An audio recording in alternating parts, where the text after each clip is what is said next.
आप देख रहे हैं स्पीक जी न्यूज और आपके साथ मैं सुष्मिता मिश्रा। एक्टर हिंदी सिनेमा के उन चुनिंदा सितारों में से एक थे जिनका सफर नेगेटिव रोल से हीरो बनने तक का बेहद खास रहा।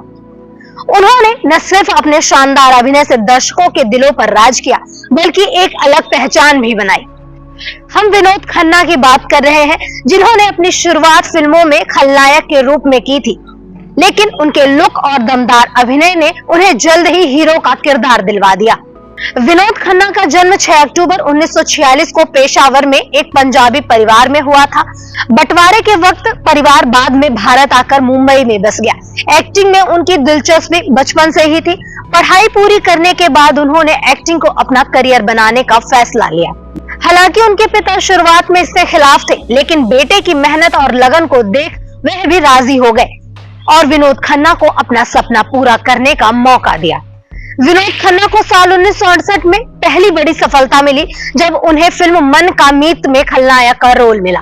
उस समय हिंदी फिल्मों में विलेन या नेगेटिव रोल निभाना आसान नहीं था, लेकिन विनोद खन्ना ने इसे अपनी ताकत बना ली। अपने डैशिंग लुक और एक्सप्रेशंस के दम पर उन्होंने नेगेटिव रोल में भी खुद को साबित कर दिखाया।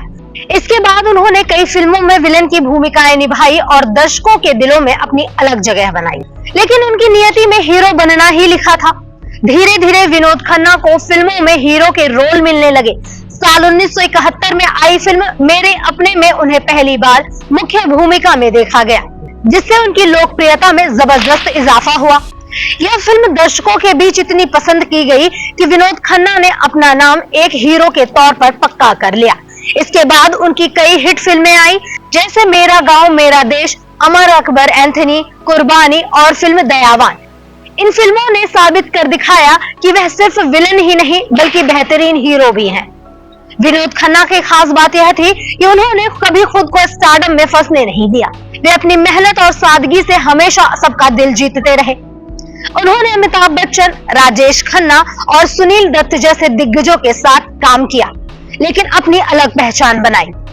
अमर अकबर एंथनी और मुकद्दर का सिकंदर जैसी फिल्मों में उनकी जोड़ी अमिताभ बच्चन के साथ दर्शकों की फेवरेट बन गई थी। विनोद खन्ना का करियर इतना शानदार था कि 1980 के दशक में वे इंडस्ट्री के सबसे ज्यादा फीस लेने वाले अभिनेताओं में शामिल थे। लेकिन इसी दौर में उन्होंने एक बड़ा फैसला लिया था। साल 1982 में वे अपने आध्यात्मिक गुरु ओशो की शरण में चले गए और फिल्मों से दूरी बना ली। करीब 5 साल बाद 1987 में फिल्म इंसाफ में उन्होंने वापसी की और फिर से दर्शकों के दिलों पर राज किया। विनोद खन्ना को उनके अभिनय के लिए कई बड़े पुरस्कार भी मिले।